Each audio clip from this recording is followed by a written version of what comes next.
Hello and welcome back to the 2017 World's Draw Show. I am Jatt, joined by Papasmithy, Froskurinn and Deficio, here to break down the draw. How you guys doing? I'm feeling great. The draw was an interesting one. Let's get first impressions. How was the LCK draw? Expected, they're the strongest in every group. You know, if I'm doing power rankings, they're probably top 3, so yeah, probably fine. Froskurinn? Yeah, of course we got SKT. That's just right up in there, Group A. EDG, SKT, just classic. I like G2's group for you. I liked it when they were, you know, they got Group C. I'm like, that's fine. We preferred Group D. Then I saw Samsung. I was like, oh, no, that's not good. Then you saw RNG. I Yeah, hear RNG, Western and I teams was do really well in groups with Samsung and RNG, if last year is any indication.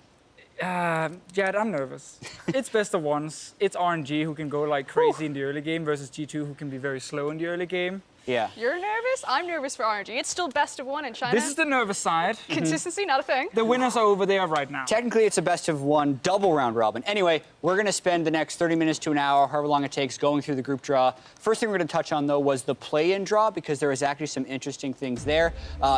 Group A is now suddenly very interesting. Team WE versus Gambit, all the way back to Season 2. And I was casting also Lion Gaming in Season 3, so the fact that all these 3 orgs have been around 4+ years is pretty cool, given that the play-in usually spotlights newer teams. Yeah, effectively, it's the old guard returning there. It's a super spicy group, the fact that you have W and Gambit, but technically that's what I think better for Gambit. It means that they're not going to run into Team WE if they exit as number 2 in that group. So, frankly, I think W is the strongest Chinese seed, and I think they're the strongest team in terms of number 3 seeds out of those 4. And I think that's a really strong thing to emphasize about the play-in format. 2 teams from each group advance, and then the number 2 seed play the number 1 seed from across group. So the other one that's really interesting to me there is Hong Kong Attitude and Fenerbahce, because that's one where they could swap the seeds, and there's a chance you have Hong Kong Attitude going up against a C9, a Fnatic, or even Team WE. I mean, I think it's fairly safe to say that Hong Kong Attitude will be the weakest of the Pool 1 seeds in play-ins, and having a group with Fenerbahce, who's actually done really well in the Turkish Champions League, having Frozen in the mid lane and Move, the former jungler, has been around the world a few times now. Quad region. Yeah, he's been in multiple regions, but he's the jungler for this team. Like, I think they actually have enough talent on their roster to win this group, and if they do that, they potentially dodge that best of 5 against a WE or a Fnatic or C9. Yeah, and the monster of the whole play-in for me is Team WE. Like, that's the one when we're seeing all of these group draws happen, A, B, C, D. You're like, well, what if WE goes into this group? Suddenly it's a lot different. Froskurinn, I know you have some pretty strong thoughts about WE in the greater LPL landscape. I mean, we used to say in the LPL that while RNG had the better players, that WE had the better plays. That they've always been the most consistent, the smartest team. Yeah, they didn't make the final. They fell down in semifinals in a very tough best of 5. But over the course of the season, over the entire year, Team WE have been the consistent Chinese teams, and a lot of us have them as number 1, despite the fact that they're coming in as the 3rd seed. All right, we're going to get to the main group draw now, which is a little more ripe for discussion. Let's start with Group A as well. We're going to go alphabetical order, A, B, C, D. This is what happened. EDG, the Pool 1 seed, gets the joy of pulling SKT as a Pool 2, but then they also get AHQ. So, Froskurinn, I'm going to start with you, as EDG is the Pool 1 seed. How are they feeling about this group? It was a clincher as soon as SKT come up, but it's fine. We got the Hail Mary like AHQ. EDG and AHQ, those teams go way back. They're very comfortable with each other. EDG feel that they have a good read on AHQ, despite some of the blunders at Rift Rivals most recently. In AHQ, they're not really performing very well. Funny enough, though, EDG and HQ have been in the same group so many times. I feel like a Worlds already. And even last year, when we weren't too hyped about AHQ, they did actually do really well against EDG specifically because they know each other so well. There's always that upset chance in best of 1, but I think if you are EDG, sucks you get SKT, but most of the groups will have one of the top Korean teams. You can't really avoid it. I think getting HQ as another Pool 2 seed is a good thing for EDG, and they should be favorites to make it out of this group. I have a kind of a different read, though, because I agree with you. If you're going to pull a Korean team, you wouldn't think that you want to pull SKT, right? Usually that's the one you want to avoid. But when it comes to SKT, we come into this tournament, even now, unsure who the top laner will be for SKT. And traditionally, EDG have struggled around top laners, specifically with Mouse struggling against, say, carry top laners. There's Khan, there's Cuvée, both of them in form, with Huni and Untara kind of unknown quantities. I think EDG are actually shaping up well if that's of the 3 Korean teams. I think EDG would fancy SKT the most. I mean, but the thing that terrifies me is that EDG have always been such a bot-centric team, and you're now looking across or down the barrel of Bang and Wolf. You have an 80 carry iBoy for EDG. He's played literally 22 games, not series, games for his entire career so far. He's like a half split into an LPL title. Like, he's never going to face stiffer competition than, hey, welcome to your first Worlds. Yeah, and it's also a bit of a training ground, right? Because at the end of the day, 2 teams advanced from each one of these groups. And I still put EDG as a strong favorite over AHQ. Like in 2014, EDG and AHQ went to a tiebreaker game in that group stage. I don't see something like that happening again. Yes, EDG and Clearlove specifically has had some struggles on the world stage so far. But call him out right this there. AHQ team has looked worse than in past years, even though they've made it back to Worlds. Most people weren't even expecting them to make it into the final. Raze Gaming had that really poor game, so now they're kind of here. And for a lot of the Western viewers who don't follow the LMS that closely, that may not be known. Exactly. Like, I think with HQ, they still have this issue where they're trying to decide between mid laners. They have Chawi, they have Westall playing, and a lot of it is based on synergy with Mountain in the jungle, where Chawi's synergy is not that great. Then Westall comes in, a better synergy, but he's a weaker player. Bot lane as well is not the same that it used to be in terms of the individual level. So HQ in that sense on the world's stage should struggle mechanically and might just have big issues in the early game because of that. Yeah, and even when you look at like the strong centerpiece of AHQ that's always really been Ziv in their top lane, he's also not having a great year. So kind of in every single position, they've taken a slight step backwards. Featured lane matchup, if I was looking at one, it's definitely Scout versus Faker, right? Scout against his old organization. Scout is the only player with a 0% win rate on SKT. He played 2 professional games for SKT, lost both of them. I know he wants to make a point there. He was the 3rd string mid laner for a long while. Yeah. It's a pretty amazing stat. Right? Fun fact of the day, he's never beaten Faker. He's never used to be on the same team. And he's never won on SKT. So him against Faker, it is a bit of the teacher versus pupil thing going on there, given he grew up in SKT. So it's a really fun matchup. Yeah, I think Scout has grown so much as a player since we saw him last year. Last year, it was like Scout versus Pawn, and most of us were saying, why are they even starting Scout? Pawn is the better player, and they ended up swapping him the whole time.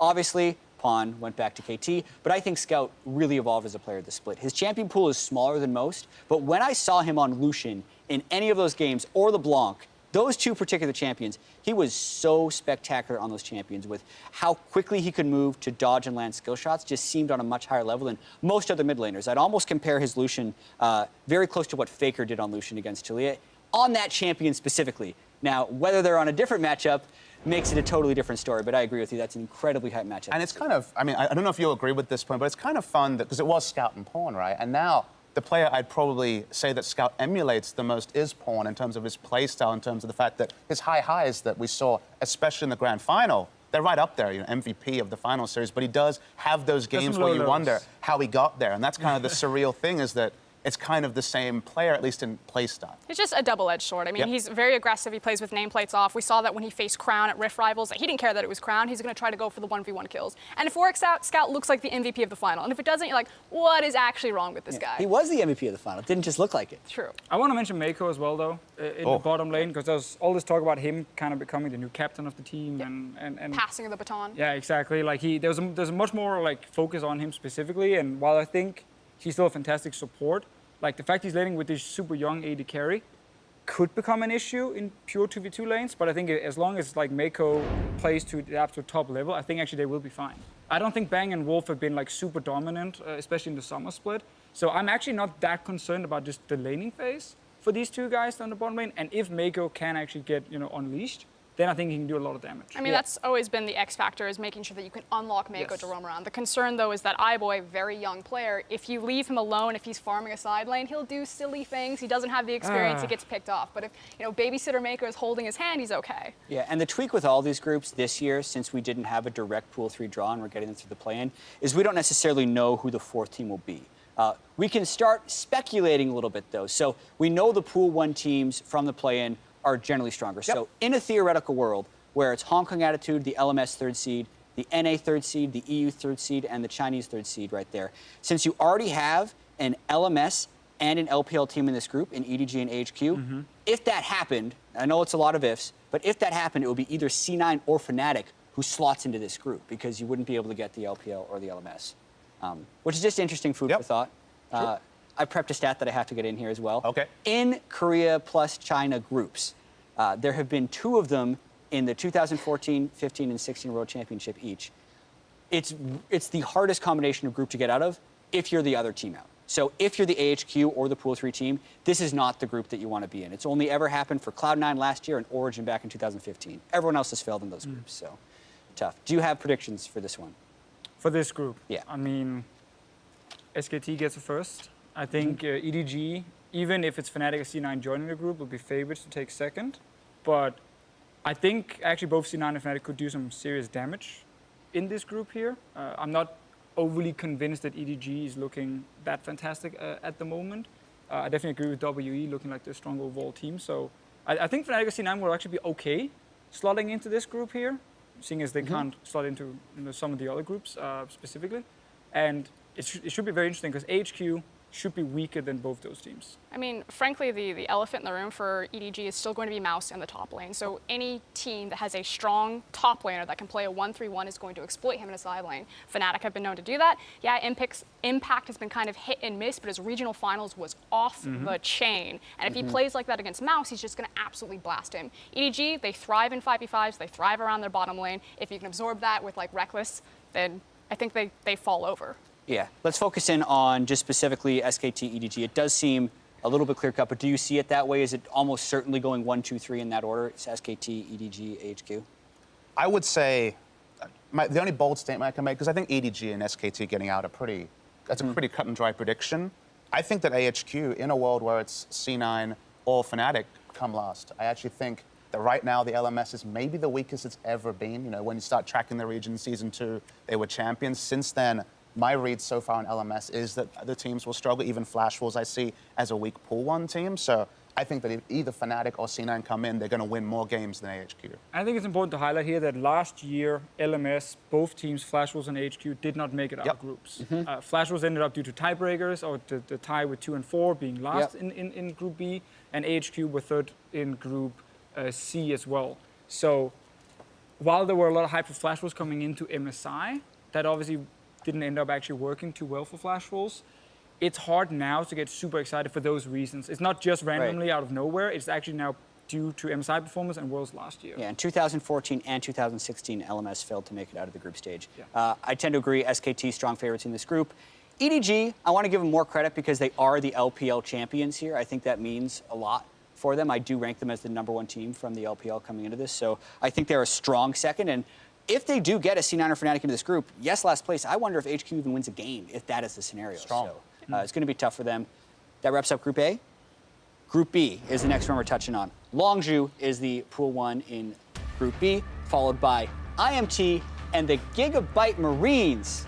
Papasmithy, as the Pool 1 representative from Korea here, I'm going to call you Longzhu. How do you think this worked out? I mean, Longzhu Gaming is such a fun team to look at. I mean, there's a lot of echoes of the Rocks Tigers from last year in the members, but also in the play style. In terms of groups, it's a pretty soft one for them, but I think North America should be probably the most heartened by this because it's the sort of group where, depending on who is penciled in, is in a really good spot to make it out of groups. Yeah, I think Immortals love this group. Oh my goodness. Like, when we saw this, we were like, man, this is so good for Immortals. Gigabyte Marines, obviously we can talk more about them after, but they're not as strong as we saw them at MSI. Immortals specifically, also against Longzhu in the best of 1. Like, Smithy, in my opinion, is super, super good, and I love how creative he is in the early game. Against a rookie jungler in Cuz from Longzhu, like, there is definitely ways for Immortals to get early advantages based on that. Problem is, obviously, there's a Khan in the top lane you got to deal with, and it's tough to win the bot lane 2v2 as well, but at least through Smithy, I think they can actually do some damage early game against Longzhu. I think Immortals is just over the moon with this group right here. I think even though Gigabyte Marines made a lot of noise in MSI, I still think they're probably the weakest team in this group. We'll talk about them in a minute because I know Froskurinn has a lot of good prep on them. But yeah, this is obviously depending on the Pool 3 team that gets pulled in here. They have a very high chance of getting out of this group, especially because as Longzhu is the #1 Korean team, that's off such a small amount of games. They were not even a strong team in the spring split from LCK standards, and then yes, they were the champions in an incredibly competitive LCK split, and they have a lot of that inexperience working in there. Still think they're strong favorites, but I can see a world in which Immortals can take a game. I mean, I got a couple of points. I mean, on Longzhu, on a read on how strong Longzhu are, it was difficult even for me when it came to the LCK final because a lot of teams tipped SKT there. A lot of coaches, I believe all coaches in the LCK predicted SKT. I predicted SKT because they had the runs on the board. You had to think that they would have the experience edge, and then Longzhu overcame. And people will say that Longzhu play one style when it comes to the top dominated style, getting Khan ahead. But SKT had that intel and still weren't able to beat them in the final. So especially when it comes to getting out of groups, high expectations. Fun fact, though, we do actually have Song, the previous coach of Longzhu from the spring season, against Zoldo, and Flame was a top lane sub for Longzhu last year as well. So Flame versus Khan is going to be a fiery matchup anyway. Old but versus new. But I do love the callbacks there in terms of history. Yeah, I do want to celebrate Longzhu a little bit as well, just because you have players like BDD with a double-digit KDA in the LCK, which we hadn't seen for a really long time. Felt like, this is a compliment, the best KDA player in the world coming into Worlds right now, because so much of that team was all in, and he played the mid lane in the best way for that setup, which was better than Kuro did it back with the Prey and Gorilla duo. And I hesitate because KDA players usually a backhanded compliment, right? It's usually suggesting that they're not putting out the damage or that they're prizing KDA over anything else. But I challenge you to go back and watch the games because he will put his body on the line. He largely plays as a facilitator for Khan. He'll play the Talia and Galio largely to roam top lane. He knows his role. He's not, there's been other players who I think justifiably have been criticized for being KDA players. He's just a good player with a great KDA. Yeah. And again, it's frankly obvious that Longzhu are the definitive favorites going to this group. Yeah. But I like the fact that the group is kind of a softball for them because there's still a lot of players that haven't played necessarily under this type of spotlight, that they get to get their feet wet, they get to cut their teeth and kind of have an easy walk through groups as a warm-up before going into the best ups. And I also just think their playstyle is going to be such a wake-up call for a lot of Western teams. Because a lot of Western teams play fairly slow at the moment, like it's these big tank comps and you know, you get to late game with a Tristana and a Orianna and you just play big late game team fights. When you then face Longzhu now with a mid laner who will push lane and roam top, a top laner who will constantly play aggressive in your face, and a bot lane that you can't kill 2v2 because it's Gorilla and Prey who will for sure match, if not beat, most bot lanes here, you know, during this tournament. A lot of these very slow teams are just going to get such a wake-up call of being like, okay, this is fast now. You got to adapt. Your top lane is going to get wrecked if you are not fast enough and your comp is too focused on scaling. You're just going to lose early and you can't do anything. And that's true for every team in this group as well, right? Longzhu defied the meta in a lot of ways with how well they could play around top lane and how quickly they could play the game. Gigabyte Marines surprised a ton of people at MSI because they would dive bot lane on wave 2 instead of wave 4, right? They'd roam down with a level 3 mid laner and kill you. They've also switched players, so you can't even use that as a beat. Froskurinn, what do you think about Gigabyte Marines here? Yeah, they've changed up 3 of the positions. Archie, Noe, and Saya coming in for their bot lane now. The thing is everyone's going to remember Levi, but the player that you actually really need to focus on is their new AD carry. He's worked with the coach for 2.5 years, so he's not just like a straight-up rookie coming in, obviously not under this type of spotlight, this type of pressure. Yes, the Gigabyte Marines have changed up their playstyle since MSI, but some things remain pretty consistent, and the quote from the coach is, get ready for some cheese, because it's coming. And I like this as well because for as much as I think this is a good group for Immortals to be in and they're going to be happy about this, I think Gigabyte Marines are going to be pretty happy about this group too. Because I think Immortals showed a lot of nerves on the North American final stage, throwing a 10,000 gold lead in that game 4 against TSM to ultimately give over the championship and not get a game 5. And Gigabyte Marines will come out, punch you in the mouth, and you don't have that long to recover before your next game. Right, like Immortals, Papasmithy and I, we were talking about this yesterday regarding Immortals. We were like, they seem really good at following a game plan that obviously is well prepared beforehand, and a lot of it involves like good early jungling from EpicSkillshot that kind of sets up the carries on the team, and then suddenly Ole can roam as well, and you have this super cool like snowball machine almost on Immortals side. I mean, Song has definitely given this team structure. That's the thing I was most impressed by, is they know how to play the early to mid game. So that's when the cheese comes in and suddenly you're ripping up your script, being like, wait, this is not how we were supposed to play, like fourth wave, all those sort of things. That's going to be a really vibrant matchup. And then just to finally touch on the Flame versus Khan matchup, it feels like Khan is what people called Flame in 2013, right? Season 3 Flame was that big top lane carry. It feels like every year, apart from last year, we had the one player who was the last bastion of top lane carry, save the famous one from Invictus Gaming years ago. It is really fun to see Khan versus Flame, because I think Flame watches Khan plays and wishes that he could unshackle himself and return to 4 years ago. Flame watches Flame plays on his stream from 2013. That's and yeah. so one in the same. Yeah, I mean, well. it's very big names in the top lane, and then you have Archie, who's Yeah. now the top laner for Gigabyte Marines. It was, of course, the support, last split and during MSI. And this just makes me so sad because I think his biggest weakness is that his mechanics are just very poor. And he's an older player now. I believe he's 25, 26 years 25. old. 25. So So's Flame, technically. fair. Flame's been Still practicing. game. 26. Flame's been practicing Not in old. the hardest environment in LCK and now moved on. Archie is not getting the same practice, and he will be a massive liability in terms of the actual laning and his skills as a top laner. Against Khan and even against Flame, that should be an issue. Deficio, I got 2 words for you. Lane swap. It might be lane swaps. That might be it. The Marine way. There's just Really, when Archie's sitting there and saying, okay, Longzhu, he's saying lane swap. It's as true. loud There's as no possible. world in which they actually let those guys No, lane against no, each other no, for no. more than 3 Yeah, minutes. they're probably just going to keep lane swapping. But here's the thing, Archie has the confidence. Like, talking to this team pretty He shouldn't. extensively. Again. No, He shouldn't. It's not a No. confidence. He lane swaps. Because what happens if you don't have confidence? It's not a confidence that he's going to win. Like, this guy, by no means, like, they do not have a delusion that they're going to come in here and be able to match up, especially in this group. But talking with them, the only team that they were afraid of was Flash Wolves because the team knows them intimately. They have this kind of ingenuity in that they want to play a chaos style. And they want to play chaos style because they just want to, like, mix everything up. They want to get it as far away from standard as possible. Archie is confident. He's like, I'm going to go down 40 CS, but that's fine. I'm just going to do my thing when it comes to the skirmishing. Oh, I hate that. That's fine. It's just 40 CS. It's 40 CS. If they kill the Jarts. Okay, time for some confident predictions. I got a couple questions. Percentage chance Longzhu makes it out of the group. I say 100%. I'm going 100% as well. 100%. Wow. Clearly, like, we know it's actually not 100%, but What? No, it's 100%. okay, there we go. What's the chance that they Fnatic finish gets in the first? group, Immortal 100. Fnatic beats them, bam, Longzhu out. Yeah. There you go. No, Okay. but here's the thing. When it comes That to won't the, actually happen. Yeah. the Immortals percentage, do you start The to sweat a follow-up little now bit? exactly is the Immortals percentage. It depends on which team joins the group. Yeah, let's assume, what if this is just a 3-team group, right? Just for the purpose of this hypothetical. What is the chances? Wow, that it really NA needs to make it out. hypothetical here, isn't what it? is the percentage that Gigabyte Marines is higher than Immortals in this group? 10%? 5%? 5-10%. Yeah. Maximum. Depends on what kind of crazy strategies they have. It's best of ones. If it I was thought best you of guys threes, would. I think it's higher.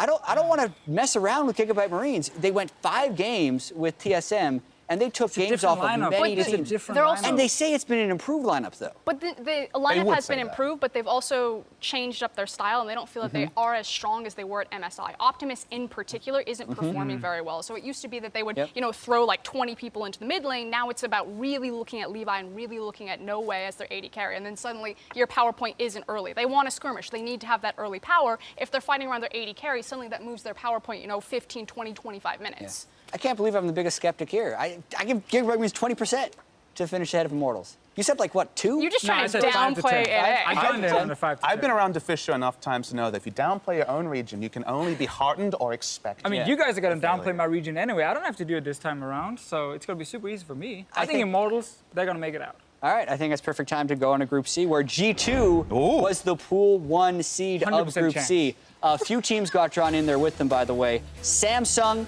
and RNG. As someone who partakes in TSM games from time to time, I do remember a group last year that had TSM as the Pool 1 seed who was rewarded with Samsung and RNG. Deficio, how does it taste? Bad, man. I'm so nervous for G2 in these best of ones. I think Samsung in many ways will be the better version of G2. Specifically, they don't rely on early snowballing. They have really good mid to late game, both in terms of actually how to play around objectives, but also late game team fights, which is where G2 still finds most of their success. Samsung can do that, probably just a level above it. And RNG is this boom or bust team, which is either rolling over you in the early game or just falling apart completely. And those teams tend to do really well against G2 in best of ones because you don't have a lot of time to adapt and prepare for these guys. And if you lose the first best of one to RNG, suddenly you find yourself sitting outside of top 2, and you have to win the next one against them to make it in. And that's scary, man. And their group stages, even if they had a good MSI bracket stage, haven't been good. Exactly. 4-6 MSI, 1-5 Worlds last year, 2-8 MSI the year before that, right? Just not good results. And this could still get harder as a group. there's a world in which C9 gets pulled into this as well. So this is shaping up as the group of death, so to speak, in this world. Usually Group D, but it seems like Group C this time. Yeah. What are your thoughts, Samsung, in this group? I agree with Deficio in that both G2 and Samsung default to control style, very much defensive teams. Samsung especially, you look at their gauntlet run, kind of perfected defensive style to beat KT in the manner that they did. I think RNG looks at this group and they're pretty heartened because there's no way RNG doesn't win at least 2 games, I think, against G2 and Samsung. I think they can take a game off either of those teams, potentially 2 off one of them. I think they really do have a shot because they're the wild card of these 3 teams when it comes to play style. Because Samsung, I think, can be beat in best of ones. That's one of their weaknesses. They will try to pull it late, but if MLXG has a hot game, if Xiaohu really gets ahead, Crown has been struggling so far this season when it comes to laning matchups and actually excelling in the 1v1. I think Samsung gets out of the group, but RNG are a real wild card here on how well they'll do. I mean, if there's any Korean team that a Chinese team wanted to run into, and naturally everyone wants to face Faker, but you don't really want to face SKT. Right. But it is Samsung. They do have confidence against this team because they like to go for the late scaling, team fights. And if you're team fighting against an LPL team, that sometimes just turns out into a coin flip. The cool thing about RNG is that stylistically, they can play a 1-3-1 or they can play a 5v5. Their vision is actually the best in terms of any team in the LPL. That goes back to Ming, their rookie shot caller. He said it himself. He studies a lot of the LCK VODs. He studies a lot of the LCK vision patterns. So it's actually quite surprising how confident RNG's vision can be so they can play the corners of the map. Yeah, and I want to ask you about Uzi on this team as well. Because he didn't play for the entire split. They had Wushin for some of it as well. Uzi's back now. I feel like when Uzi's in the game, the entire game state shifts. MLXG is actually just a tri-lane half the time, it feels like, for that team, even though Xiaohu was the league MVP. So is it a detriment, a benefit? How will this team look with their, even the lanes they play through at Worlds, do you think? The nice thing about RNG is that they have the capacity and they've also trained in playing through every single lane. Like last split, they used to play heavily through the top side and Let Me. He's a carry-oriented top laner. He's a big Gnar player. Xiaohu's having the split of his career. He's probably the most dominant player on this team. And when Uzi's on the roster, that says something to how good the little tiger is performing. And then Uzi can just sometimes win you games because he's just entitled to miracles sometimes. He's just that type of veteran talent. MLXG, he's the weak point. He's very inconsistent, super high highs, super low lows. He doesn't really jungle. He's just a snowball mechanic at this point.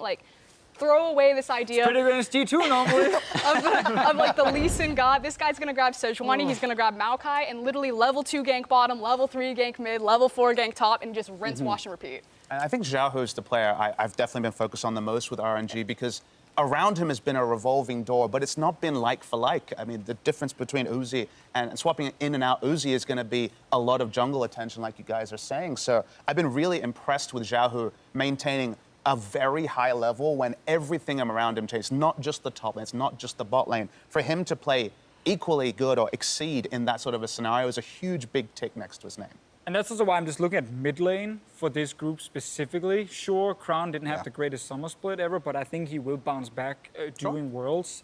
You then have Perks as well, who's playing really, really well here. If you look at the semifinal and the final in the EU LCS. I mean, a great year for Perks. It's been a great year for Perks overall. And then, of course, Xiaohu playing basically the best he's ever played.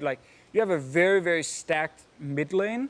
And then you have a lot of questionable junglers, where you don't always 100% know what you're going to get when it's a trick in group stages and MLXG with his early game. And then, hey, we know what we'll get from Ambition. Ambition, we know we're going to get a lot of farming. Well-rounded team fight jungler. Yeah, you're going to get a lot of farming and not a whole lot of action in that sense. But you wouldn't highlight the junglers as the star players in this group. You're definitely looking at mid, and you might even also start looking at least for some of the teams, at like a Sven and an Uzi. But then Ruler's, of course, not the biggest star on Samsung's side. And that's why I think RNG stylistically are the real Achilles heel of Samsung, because in my head, when I see a game where RNG's early game works out, where MLXG gets ahead, I'm like, what will Ambition do? He'll pull back and farm. They really will play defensive, and RNG can run over teams, and it could happen in this group. I'm a little bit concerned RNG just won't snowball the game correctly, though, because one thing is winning the laning phase. We've seen that quite a lot. But in this meta, when there's a lot of these really good engaged tank comps with strong scaling mages, if you do not execute Baron plays properly, which most teams will have issues with against LCK teams, these teams will find their openings. They will find their way back into games. And then once you get past the 30-minute mark, that early laning phase lead you had, it doesn't matter anymore. You're now full late game. And that's where G2 and Samsung can find big advantages against RNG specifically. And also for G2's side, I like the fact that, you know, Xiaohu and Uzi are two of the guys we're looking at here, because on their side, it's Sven and Perk we're also looking at. And I don't think individually these guys will struggle against RNG. A lot of it is based on MLXG's early ganking and then the surprise factor in that sense. And this is... I'm sorry, the other name that I really want to highlight, though, because not a lot of people know about it, is Ming, the support. Like, taking over for Mata is a huge deal. This guy is actually the shot caller of the team in his first split in the LPL. Those are already huge shoes to fill, and he's only gotten stronger. RNG are one of the most decisive teams that when they get Baron, they almost immediately close out on top of the Baron, and so much of that is because of the vision control that Ming is setting up, because it allows Xiaohu to play those side lanes safely and create opportunities where they force numbers advantage, catch teams off guard on Baron. I'm dreading the question if you ask for predictions. Predictions Not yet. is I'm going to give us a little bit more time to talk about the groups. I'm writing notes. Then we're going to make the predictions. Even talking about the mid lane, why I'm so excited for this group, we're not sure which version of those players is going to show up. Spring Split Crown, Summer Split Crown, 2016 Worlds Crown. Because Summer Split Crown wasn't as good as Spring, and for Perks, regular season third team LCS Crown, or Lane Kingdom Perks that was 2v1ing people in the playoffs, right? And then, I can't believe we didn't talk that much about Ruler, Uzi, and Sven. Maybe the strongest AD carry setup we have in any of the groups here at Worlds. So a lot of really cool stuff going on in this group. It's just a lot of individual talent in this group here, which is what also makes it so exciting when it comes to comparing the players and the lanes against each other, because we've even completely skipped the top lane. Cuvée. In this sense, there's Cuvée, who's like one of the best top lanes in the world. Top two. So you have that setup where Cuvée might just enjoy life, you know, on the top side, and it will be harder, at least for RNG and G2, to punish that side. But you can definitely do that against G2 specifically. Like, Expect is a target when it comes to early ganking, where you can actually expose that quite a bit, and he falls behind. But typically, he can get back in the game and do okay. He's just not really the guy they play around on the side of G2. But your worry there is that, especially against Samsung, right, is that maybe Cuvée runs over Expect, but probably not the counterpoint. You probably won't have Expect running over Cuvée, and then if they pull it late because Expect got run over, Samsung are best late. So that's why I think stylistically... That's why I hate Samsung for G2. I think Samsung is such a tough one for them. Really hard for G2 to match up with them. Yep. Restrictions from play-in teams that can fall into this one. That means no Fnatic and no Team WE, based on the fact there's an EU and an LPL team. Anyone else would be fair game. With that, who wants to go first with predictions?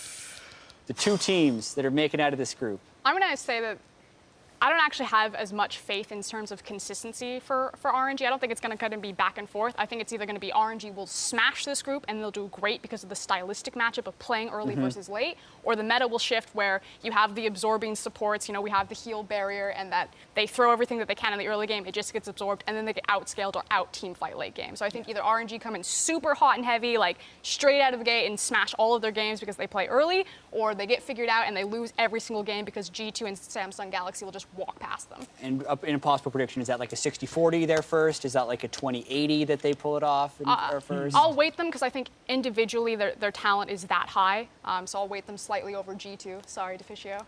Don't blame you. It's best of ones, man. But Samsung's through. Yeah, Samsung's through. Yeah. Samsung heavy favorites.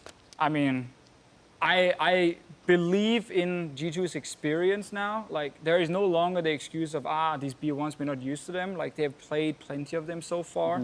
When it comes to preparing for this event, they have multiple weeks now to study RNG, to study MLXG specifically. You would think they can come in prepared enough for what he's going to do in the early game that could potentially throw them off. So I think it's actually fairly realistic that G2 and RNG play 1-1 in this group, but I'm going to just give it to G2 slightly to take that second place, because I think they are a team that will prepare better than RNG will. I know, you know, predicting G2 out of groups at Worlds, it's a risky one, but Samsung gets first, G2 takes second. And I come back to what you were talking about, the different iterations of Crown, because Crown's performances in 2016 Worlds, spring season when he was the regular season MVP, and then this season were wildly different, you know, getting run over by Faker in the playoffs in a way that I didn't think could happen in that matchup. But I think the way the predictions have to go is you have to go based on available data, not kind of the what-ifs and what could really happen. And based on available data, I think this is about the best group that RNG could stylistically draw, because they really do have win conditions against both G2 and Samsung, which is unlikely for them. I think there are just certain groups where RNG, you have no faith in them getting out of groups, but my gut instinct is they get out of this group next to Samsung. I hate you guys. That's fair. I mean, you're in a tough position, Deficio. You want you to succeed. They're the pool one. I actually think they are really good, but I said that every tournament. So. You said How's that working out since for the you? beginning of time. Hey, MSI worked pretty well. I think you've only been saying that since they changed their name to G2. It's true. Yeah, and I do have some more stats from this. As far as the years we've had since this format, 2014, 2015, 2016, Korean teams have made it out of groups 8 out of 9 times, Chinese teams 6 out of 9, EU teams 3 out of 9. And the previous one I mentioned, when anyone else is in a group with a Chinese and a Korean team, low chances. Even just based on the trends, I think it's hard to predict G2 coming out of this one. But then you look at RNG going 5 games in the LPL final, who I do see currently as a stronger region. Xiaohu looking so good as long as they come in practice and as long as Samsung performs the way they do. I think that's the 2 teams we're getting out of this group. G2. Deficio's on board. Time to move on to our final group as well, Group D. This is the one that Flash Wolves ended up being drawn into as the final Pool 1 team. They also drew in Misfits, and I can't believe they waited this long to pull them out. TSM is going to be pretty happy about this one. Do have to point out, though, the TBD team here, as we were talking about at the top of the show, the teams from the play-in can come in here, and there are 3 exclusions from the play-in. It can't be the Hong Kong Attitude team is the #1 team from the LMS. It can't be Fnatic, and it can't be C9. So if all the Pool 1 teams were to move out of play-in, WE would be in this group, almost no matter what happens in the actual draw. And so that makes it super it interesting. can get harder, but if there's some upsets in the play-in, and you're throwing in Direwolves into this one, you're feeling a lot better as someone in this group. But it's looking like there's a decent chance of WE dropping into this as well. Yeah, I think obviously if you are TSM, you're very happy here. You get the weakest of the Pool 1 seeds. We already talked a lot about LMS and some of their struggles as a region. Like Flash Wolves have really not improved since MSI. Mabel even, I would say, have probably declined in terms of his individual performance. Now that is something, obviously when it comes to the boot camp before Worlds and the actual World group stage, it can't bounce back. These big players like Mabel tend to show up when it matters. But in this case here, it's just been rough for them because they still rely so much on support jungle, but they don't have the really good carries to back up whatever lead these guys are giving them compared to a lot of the other international teams. And I think that's where TSM, with Bjergsen and Doublelift, can rely a lot more on late game and have a really strong backline. There is still that off chance that TSM's early game is shaky against things like Kasa, Sword Art, and I'm even going to highlight Maxlaw and Ignor on the side of Misfits. They can actually play some really creative and good early games, and that is where they can get advantages. Yeah, and I'm going to preface this with saying, if this is the punishment for not doing well at MSI, do it all the time. It's absolutely fine. I do not want that G2 spot in the other group. So I think TSM has a much easier draw than they had last year. With that being said, I don't think TSM is as strong this year as they were last year. Their early game is a big worry, I think, even if their mid and late game has been so good. They do control the game, and they've learned that part of the game. But this is the type of group you want to be able to snowball on, being able to take down Misfits and Flash Wolves. So the older TSM, I think, would have been out of this group. And it's funny, because I kind of have a different read on TSM. I mean, statistically, I agree with you. And when it comes to their early game, it's not as polished as it was last year. But I feel like overall, the level of competition in NA has gone up in summer season. I know Rift Rivals was not the best, maybe not a full reflection of things. I mean, but if we're talking about was. Rift Rivals, then it's settled. It's a very We important were tournament. learning during Rift Rivals. We realized the meta some of our teams played wasn't the But what I'll say about meta. TSM is they had different styles of game. Right? They had games like when they fell 10,000 gold behind Immortals. They were challenged in ways they weren't last year. So I actually have more faith in TSM this year, which is kind of a weird thing to say as a Korean analyst, but... Clutching it out in close games, right? Like, if they fall behind against Flash Wolves, I think this TSM team has a better chance of beating them than they did at MSI, with the way they've been able to shock calm play throughout the mid and late game. So, But also with the meta. Like, the meta is actually, it's a lot easier to play these late game comps right now compared to the early snowball comps because you have these really strong engage tools. So if the team is trying to snowball with 1-3-1 comps, assassins, whatever it is, strong split pushers, these big tanks can just literally group mid and just start hard engaging on you. And a lot of teams are using that to get back in games and get to late game, which should benefit them. And so you look at the group and you say, okay, Flash Wolves, I already said earlier, it feels like the weakest the LMS has been. So definitely the weakest of the Pool 1 seeds. You look at Misfits, and I kind of think of Splice of last year when it comes to surprise that they've made it through a second seed, coming to Worlds, and largely, I don't know if it's a learning excursion, but they're certainly being counted against on in many different ways. So you look at TSM in this group, and I think they're eyeing first spot. I think it's a possibility. Of course, WE coming in would warp the identity, but as it stands right now, if you're TSM, you're stoked. Yeah, and that's the thing. It's that if Team WE slots into this group, I'm actually great with this group. I look at Flash Wolves, and unfortunately, WE have a great record against the Flash Wolves. Flash Wolves Maple, it's about redefining what that duo is. It's no longer the Maple Karsa, it's the Karsa Sordar. And Sordar is definitively probably the strongest LMS performer, in my opinion. Yep. But if WE make it out of their plans, if they slot into this group, I think that's the easiest first place walk they're going to have. Yeah, and we've talked a lot about TSM. Yeah. Misfits, very surprising Pool 2 seed from Europe. Yeah, they came into playoffs being 6 and 7 from the regular season, and by most teams, like standards, they're like, these guys are probably the weakest of the 6 EU playoff teams. That's at least what people thought before the quarterfinal. Then they completely destroy Unicorns of Love. They destroy Fnatic as well in the semifinal. And while they didn't do well against G2 in the actual final, it was a fantastic run from these guys. And I think people will underestimate them quite a lot. Sure. But I think this is the kind of team who can improve so much from a boot camp, because they've already boot camped before the LCS year even started, when they picked up Kakao and Power Vivo. You know, obviously replaced Kakao with Maxlaw now, but still, they were already boot camping in Korea. They got used to kind of the setup. They also have a really good coaching staff, in my opinion, with a really good head coach, good assistant coach in Hiva, who's a former player, and analyst at home. They're all there with these guys for the boot camp.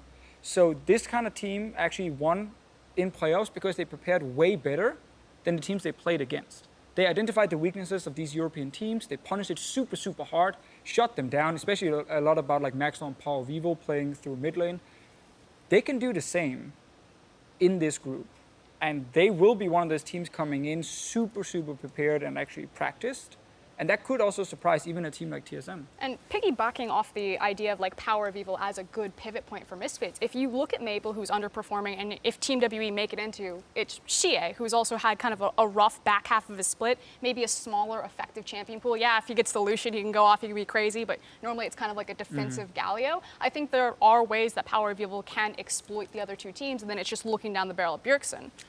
You said a lot of positive things about him. It sounds a lot like Splice and the way we were trying to say how they could do it this year. But then the question is, will they? Like, how probable is this? They are still the 6 and 7 team, and if you over-prepare for European LCS, are you really going to over-prepare Worlds veterans and Flash Wolves who have been there about 4 times at this point, or TSM who's been there every single year? I see it as being a pretty unlikely scenario. I mean, I think the chance is there. There's still a lot of teams around the world who do not invest that much into actual preparation for whoever they're playing and focus more on themselves. I think there is chance for Misfits. And regarding like Splice and Misfits, like I 100% see how we can compare them. I have more hopes in the in the Misfits organization, the staff around, to actually help this team. And I think with a player like Maxlaw, who I really want to highlight in the jungle, while he might not be the best jungler on his own in this group here, the fact that he is a shot caller and super, super good at reading the game and spend a lot of time on really studying, like especially LCK teams and how they're playing with vision, with everything. He's the kind of guy who can come in to these kind of games and be super, super good at understanding what to do actually, especially to beat the Flash Wolves. I think that's the key one for Misfits. It doesn't even need to be beat TSM. You can literally take down Flash Wolves and you can make it out of this group. Yeah, depending on who comes in as the seed. Is that predictions? Locking it in? I mean, this group is impossible to predict right now because we don't know if it's WE coming. Of course.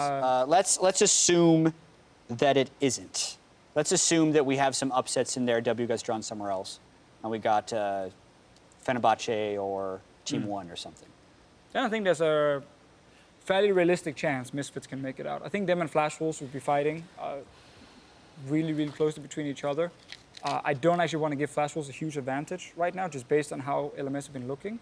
But realistically, I'll go TSM Flash Wolves as my 2 teams, but I think Misfits will be right behind them. Yeah, and I mean, don't want to speak for everyone, but if W makes it into this group, we put them as the favorite.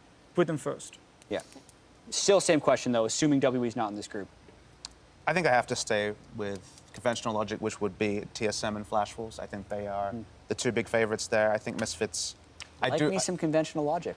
Well, I mean, I think that's the way you have to go. I don't think there's any real elephant in the room that means that Misfits will rise, on average, better than Flash Wolves and TSM. So I think they'll win some games, but I can't see them winning 3 or more. I mean, this hasn't been the first time that all the analysts have come out and said, you know, LMS, they're looking super weak this year. They're probably just going to fall over. And yeah, the LMS has been struggling internationally. But for whatever reason, we always say they're going to be super weak, and then they overperform to an extent, or maybe they use their boot camping Except for the last year, basically. Yeah. That's the problem. But even at like Rift Rivals, they still had a pretty decent showing. And I know it's like hard to extrapolate like Rift Rivals, although definitely counts into the I'm world sure stage. they might disagree. We talk a lot about like regional strength, and we use that as the way that we Barometer. rank a lot of things. But at the end of the day, NA has made it out of groups 33% of the time over the last 3 years. EU, the same.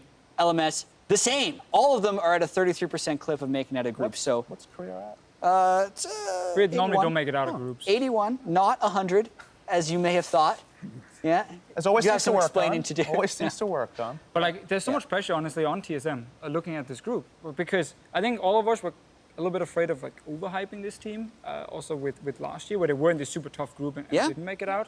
Then MSI happens, where once again, super close, but just do not make the cut towards the end, and it's G2 and Flash Wolves playing the semifinals. There is enough there with this TSM lineup to say that they are not guaranteed to just get out of this group. And if they do not make it out, it's actually a huge disappointment because you're looking at a second seed from Europe that came out of nowhere. You're looking at Flash Wolves right now, who is, again, not the most hyped up team, and you don't even know which the third pool team will be. So they honestly have to make it out, but I think there is definitely chances that Misfits and Flash Wolves can surprise them. Yeah, up until this point, TSM is very happy. They don't know who the Pool 3 team is going to be. That could complicate things. And I don't think they're going to take anything for granted as far as the confidence level coming into Worlds. It was sky high last year. I feel like anyone who followed that team last year, a lot of us were predicting them out of that hard group and also even possibly to make it to the semifinals. I think you're kind of starting from square one and taking it one game at a time. As far as my predictions, if it's not WE in that group, I have it TSM, Flash Wolves, Misfits. I don't have that much faith in the Misfits team off of the 3 weeks of strong performances they had. And that's fair. It's a fragile strategy, so to speak, playing around mid lane and the way they're able to get Power of Evil ahead so often, especially in this group with Maple and Bjergsen. Yeah, they obviously, of course, have other players who are actually very good. I think Ignore is one who gets overlooked a little bit. Reminds me in many ways of, a Mako in that sense, where Heavy roam. heavy roam if he can. Like, he's fine sitting and making sure Hansama, the AD carry, is fine in the laning phase, but if he can get out of this lane, suddenly he's super good at grouping up with his jungler and make big plays on things like Blitzcrank as well, that can really start snowballing in an early game, and then Alfari up in the top lane. I mean, when he was an LCK player, he was known for his skill shot accuracy. So the Hook Champions, for example, was his wheelhouse. So he is a player who can capture the imagination. And I come into this tournament really thinking that support will be a pivotal role when it comes to the importance of certain roles in the meta. So Ignar is definitely a game winner. He could win a game off his own bat. But again, that's why you have to give so much respect to Flash Wolves, because Maple is falling down, Sword Art is stepping up. And you want to talk about Hook champions, like Thresh is such a pivotal pick in the LMS. He's a big Blitzcrank player, too. Because of Sword Art. Who did I miss in predictions? Everyone get there? TSM Flash Wolves. TSM Flash Wolves. That's mostly it for the group draw. We're through the groups, but are there any outside things you want to talk about as we're closing up? Deficio? NA can be so happy with this group draw. Dude, so this far. is amazing. Like, this is the this is best probably the draw best they could hope they have for. ever had, which is a little disappointing in the fact that now there's no more excuses. You can't say you had a bad draw. But is that disappointing or exciting? You can use that all the time. It's right there. That's an evergreen excuse. I am going to raise a little bit of a flag and give Deficio a bit of hope. I know we're all like strong on Samsung Galaxy and RNG, but RNG just came off of a 7-game win streak and then went 2-0 in the finals and then lost it in a reverse sweep. That's really worrisome. Yeah, you look at Uzi's face, it pretty much tells it all. So yeah, there's tons of time for RNG to right the ship, but Uzi does have that reputation of being an emotional player. That was the most intense game he's Do you know probably why had to he go had through. the pads between his ears and the headset? It was really hot and it's to absorb sweat. I figured it was something simple like that. I think just generally, like with G2, the problem is that I think a lot of people around the world respect them a lot and say these guys, they're good. For sure. Sven, Mithy. Yeah, Sven, Mithy. So much Worlds experience. Semi-finalists in 2015. Exactly, and you have Perks in the mid lane who, at MSI, showed up big time and was one of the best performing, if not the best performing mid laner during the tournament. The problem is still this best of one issue, because as a team, they are really good when they face someone, and then after going back and analyze, okay, what went wrong? What is it we need to do different for next time? How do we stop this from happening again? But in best of ones, you often do not have the time to do that because it's so quickly you end up losing 1 or 2 games and you find yourself really far down. And that will just always be an issue for them. The players have come out in interviews and said they're nervous in the best of ones. If they can make it out, I think they can do some serious damage in best of fives. 100%, because they are playing some really good League of Legends and they have these superstar carries they can rely on. Problem is, get to best of 5, and that's the tricky one. Anything we missed with the LPL teams that you want to say before we sign off? No, just to emphasize that I think that Team WE are really the seed to watch out for. I think that they have the superior talent in a lot of positions. Like if you just go lane by lane, like Mystic versus Uzi, those are probably your 2 top ADCs. And Uzi got the better of Mystic last time, but it's pretty much even because Mystic got the better of Uzi last time. Yeah, I love watching those 2 AD carries. Players to watch for Korea. Oh, players to watch. Player to watch. Khan is probably the most interesting player to watch in that I think everyone was really hyped on Khan, but he's shown he can play one style, and if he's forced somehow into playing a more team-focused initiation strategy, he doesn't provide that. So I think Khan is going to be the wildcard performer, but Faker comes into this tournament on a huge tear of performance, wasn't able to carry SKT to the title, but he went through some impressive mid-lane talent in the gauntlet. But just as a final thing, the thing I'm most optimistic about at this Worlds is thinking about it critically.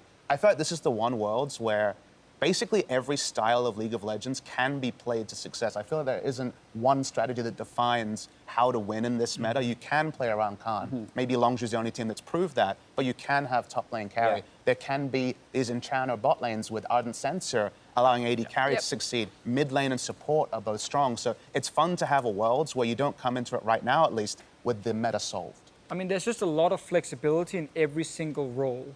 We see some regions, they go late game hyper carries, like Twitch can suddenly get locked in early on. Can help exactly, like we see North America prioritize that a lot, and then you switch over to other regions where it's all about, you know, these mobile AD carries that you need to play, and then same thing for support. There's so many different ones being played. I think the diversity is really cool in the current meta, also because the actual counter to what most Western teams are doing is this, like, you know, with the big tanks, is these super strong snowballing early game comps. Most teams in the West can't execute them cleanly, that's why they don't play them. But there will be teams doing Worlds who can do that, and they can punish this style super hard and force teams to adapt. Yeah, and the biggest hope is that that doesn't become solved, like the bottom lanes being aggressive initiators versus barrier heal bottom lanes to try and withstand it. And I hope we see jungle Ezreal, because that just messes the jungle meta up even more. Solo it's queue pick. all over high elo Korean solo queue right now. That's where everyone's playing. Someone's going to try it in scrims. 100%. It's going to be played, yeah. They someone will want to use it on stage if they get allowed by the coach. Not too sure yet. And it's the idea of the strength of the dive. I mean, we talk about the ability to snowball a game. Ezreal jungle is so good at diving bottom towers just because of his E. All right, well, thank you very much, guys. That will wrap up our 2017 Worlds Draw Show. On behalf of myself and the Riot broadcast team, I want to say a special thank you to our guests and all our fans who tuned in at home. Worlds kicks off in Wuhan on the 23rd of September, and we cannot wait to see you there.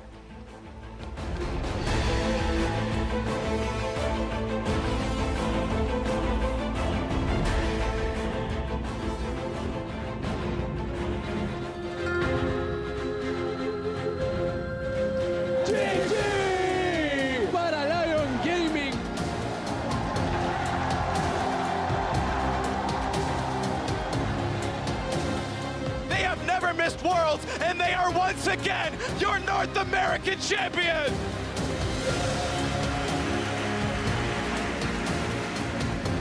EDG, the most dominant team the region has ever created!